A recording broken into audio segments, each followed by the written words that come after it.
Thank you. তো কেমন আছো? আমি ভালো আছি রুদ্র, খুব ভালো আছি। ও আমার অনেক যত্ন করে, সম্মান করে, কিন্তু গতকাল থেকে আমি ওর কোনো খোঁজ খবর পাচ্ছি না, ওর ফোনটাও বন্ধ। আচ্ছা যাই হোক, তোমার কি খবর, কেমন আছো তুমি? বলেছিলাম বেঁচে থাকবো, বেঁচে আছি।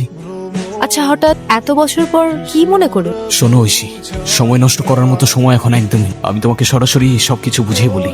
তোমার হাজব্যান্ড এমন কিছু মানুষের এগেইনস্টে একটা রিপোর্ট তৈরি করেছে যেটার কারণে তোমাদের লাইফের থ্রেট আছে। আর ওই রিপোর্টটা এই মুহূর্তে তোমার হাজব্যান্ডের ল্যাপটপে আছে। তোমাদেরকে বাঁচাতে হলে আমাকে ওই ল্যাপটপটা নিয়ে যেতে হবে ঐশী। এখন তুমি গিয়ে তোমার হাজব্যান্ডের ল্যাপটপটা খুঁজে বের করো আর সেটা এনে আমাকে দাও।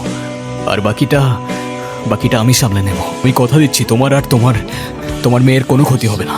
এত বছর পর তুমি আমার জীবনে অভিশাপ হয়ে এসেছো? তুমি কি আমাকে থ্রেট দিতে এসেছো? আরে আমার হাজবেন্ড একজন সৎ পুলিশ অফিসার, সে যদি জানে তোমার কথা তাহলে তোমার কি অবস্থা হবে তুমি জানো? আর আমার হাজবেন্ডের ল্যাপটপ আমি তোমাকে কেন দিব? কে তুমি? আমি ওই ল্যাপটপটা নিয়ে গেলেই একমাত্র তোমরা সেফ থাকবে। আমি ওই ল্যাপটপটা নিয়ে যেতে এসেছি যেন আমার পরিবর্তে অন্য কেউ এসে তোমাদের কোনো ক্ষতি করতে না পারে। চুপ করো রুদ্র, অনেক হয়েছে, তুমি চুপ থাকো।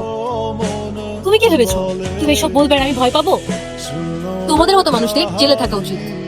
চলে যাও এখান থেকে, আর কখনো যেন তোমাকে আমি আমার চোখের সামনে না দেখি।